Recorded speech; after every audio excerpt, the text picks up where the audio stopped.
ईरानी अभी ज्ञान भवन में आई हैं, क्या लग रहा है सर, क्या वो लोग रणनीति कर रहे हैं? ऐसा तो नहीं है कि 2024 इलेक्शन को लेकर कुछ? देखिए, भारतीय जनता पार्टी घबराहट में, बेचैनी में है। अच्छा। और बेचैनी के कारण उनके सारे नेता जो दिल्ली में है वो कूच कर रहे हैं बिहार की ओर, और बिहार से उनका सफाया हो चुका है।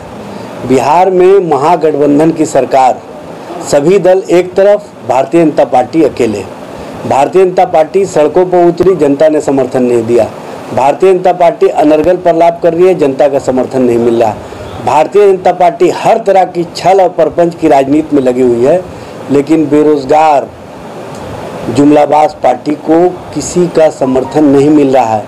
और जुमलाबाजी के बौछार के लिए लगातार वैसे लोगों को भेजा जा रहा है जो विपक्ष में रहते हुए सिलेंडर लेकर के पूरे भारत की सड़कों पर घूम घूम करके कहती थी कि महिलाएं कैसे खाना बनाएंगी, कैसे परिवार को चलाएंगी।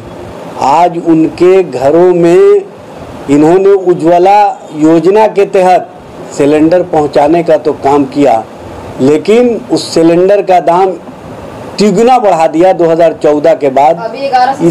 इससे ही स्पष्ट होता है कि भारतीय जनता पार्टी, जो उज्ज्वला योजना के तहत भारत के प्रधानमंत्री ने कहा था कि महिलाओं के आंखों में आंसू नहीं देखा जाता है, अब उन्हीं महिलाओं के आंखों से आंसुओं का धार बह रहा है। उसी धार से किचन को साफ कर रही हैं महिलाएं और पूछ रही हैं कि ये उज्ज्वला है कि हम लोगों के लिए जलजला है।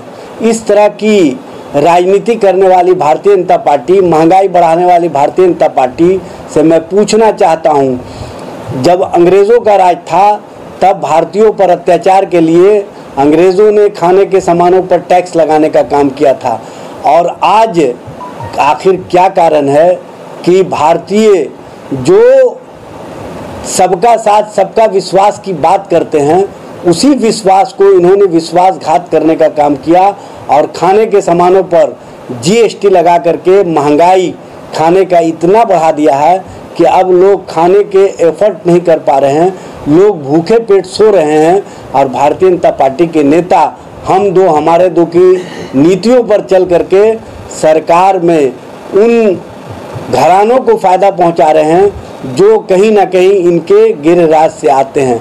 ये दो लोग, दो उद्योगपतियों को फायदा पहुंचाने के बाद किस किस तरह का परपंच किए हैं, ये सभी लोगों को पता है। सर, आपका साफ तौर पे कहना है कि बीजेपी का मतलब महंगाई, बीजेपी का मतलब महंगाई, भ्रष्टाचार, महिलाओं पर अत्याचार, महिलाओं के साथ हो रहे अत्याचार को कहीं ना कहीं पुरस्कृत करना, यह है भारतीय जनता पार्टी की नीतियाँ।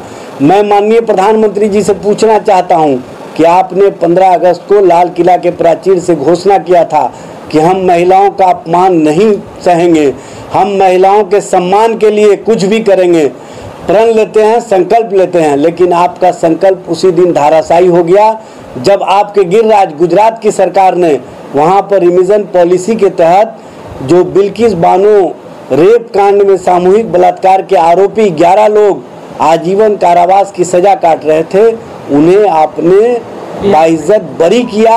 बरी ही नहीं किया बल्कि उनको माला पहना करके सम्मानित किया, मिठाइयाँ खिलाई, ऐसा लगा कि वो कारगिल युद्ध से जीत करके आए हुए वीरता पुरस्कार के सेनानी हैं। इस तरह का महिलाओं के साथ सम्मान भारतीय जनता पार्टी ही कर सकती है। भारतीय जनता पार्टी की सोच सिर्फ और सिर्फ हम दो हमारे दो की नीतियों पर रही है। इसीलिए बिहार से जो आवाज़ निकली है नफरत के खिलाफ मोहब्बत की राजनीति का, ये देश की राजनीति को एक नया आयाम देगा।